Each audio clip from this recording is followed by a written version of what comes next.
Imagine waking up in a hotel room in the heart of Los Angeles. You turn on the tap to brush your teeth, but the water that comes out isn't clear. It's dark, almost black, with a faint, oily sheen. You take a sip before you notice, and the taste is wrong. It's metallic, sweet, and sickly. For 19 days, the guests of the Cecil Hotel lived this nightmare, unaware that the funny taste in their coffee and the discolored water in their bathtubs was the result of a human body decomposing in the very tanks that supplied the building. This is the story of Elisa Lam, a tragedy that the internet refused to let go of, set against the backdrop of a hotel that seems to breathe violence. To understand what happened to Elisa, you first have to understand the Cecil. Built in 1924, it was meant to be a temple of luxury, a million-dollar beacon for the Hollywood elite. But as the Great Depression took hold, the neighborhood around it curdled into what we now know as Skid Row. The Cecil became a waypoint for the desperate, earning the nickname the Suicide Hotel. Its guest list reads like a manual for true crime. Richard Ramirez, the Night Stalker, walked its halls in the 1980s, reportedly discarding his blood-soaked clothes in the hotel's dumpsters after his killing sprees. Years later, Austrian serial killer Jack Unterweger checked in,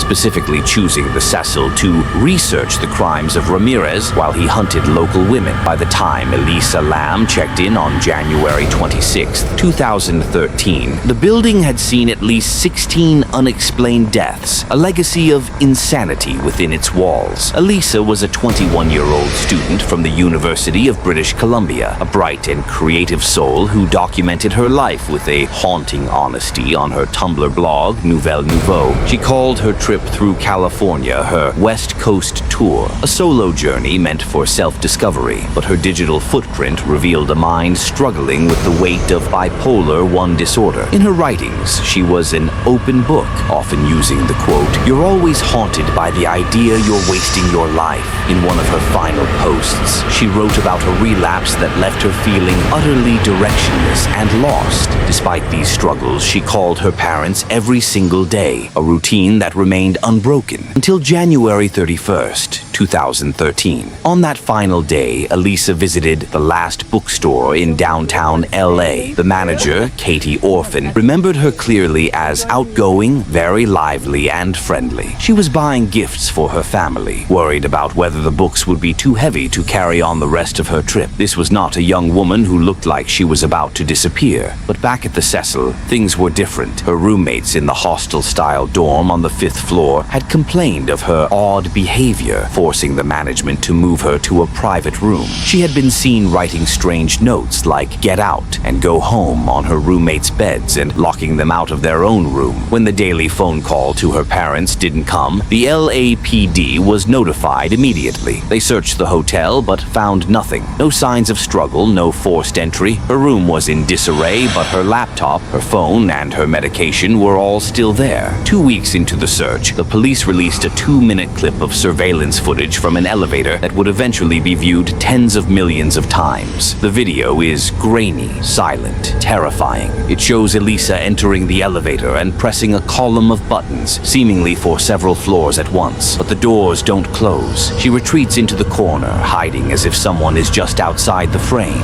She peers out into the hallway with quick, nervous glances. At one point, she steps out and performs a series of bizarre gestures, her fingers locking in rigid, unnatural positions as her hands move in a way that looks like she's swimming through the air. She appears to be talking to someone, but there is only emptiness in the corridor. Finally, she walks away, and the elevator doors finally close, cycling through the floors as if nothing had happened. The internet exploded. LOL web sleuths analyzed the footage frame by frame, pointing to a missing minute in the timestamp and a shadow of a foot that seemed to appear at the edge of the door. Some believed she was playing the elevator game, an urban legend ritual to reach another dimension. Others were certain she was being hunted by a killer who had been digitally edited out of the tape. 19 days after she vanished, the maintenance worker, Santiago Lopez, finally climbed to the roof to check the 4 massive 1,000-gallon water tanks after guest complaints became too loud to ignore. The roof was supposed to be restricted, protected by an alarm that should have triggered the moment the door was opened. Lopez climbed a ladder on the side of one of the tanks and lifted the metal lid. Inside, he saw Elisa. She was floating face up, naked, with her clothes and her room key drifting in the water beside her. The hatch was so small that the fire department had to cut the tank open to recover her body. The discovery turned the mystery into a full-blown conspiracy. People noticed the uncanny parallels to the 2005 horror film Dark Water, where a girl's body is found in a rooftop water tank after guests complain of discolored water. Even the daughter in the movie was named Cecilia, phonetically identical to the hotel's name. Then there was the Lam.Elisa tuberculosis test. An outbreak had occurred in Skid Row just as Elisa went missing, and the name of the diagnostic test was literally LAM-ELISA.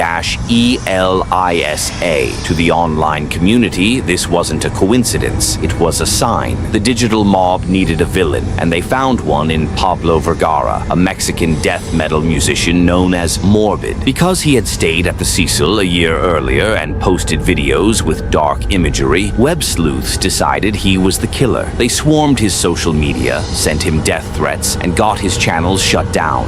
Vergara was innocent. He wasn't even in the country when Elisa died, but the harassment was so severe that he attempted suicide and ended up in a psychiatric hospital. He later said the experience scarred him for life, a victim of a different kind of darkness that lives in the wires of the internet. When the final autopsy report was released in June, the truth was both simpler and more heartbreaking than any of the theories. There was no evidence of assault or foul play. The toxicology results showed that Elisa was under-medicating for her bipolar disorder. She had been prescribed a cocktail of medications: quetiapine for psychosis, lamotrigine for mood stabilization, and venlafaxine for depression. The tests showed she had taken her antidepressant, but almost none of the others. In bipolar 1 patients, taking an antidepressant without a mood stabilizer can trigger a severe manic episode or a psychotic break. Investigators believe that in the grip of a paranoid delusion, Elisa was running from an unseen threat, the threat she was hiding from in the elevator. She likely used the fire escape to reach the roof, bypassing the alarmed doors. She found the hatch of the water tank open and climbed inside to hide. But once she was in, the smooth metal walls and the rising water became a trap she couldn't escape. She likely stripped off her clothes as a result of hypothermia, which can cause a sensation of burning heat, or to try and tread water more easily. The technical glitches in the elevator video, which fueled so much speculation, were eventually explained as well. The hold button she pressed is designed to keep the doors open for 2 minutes. Exactly how long she was seen gesturing into the hallway, the shadows and missing frames were likely just artifacts of an old, low-resolution security system.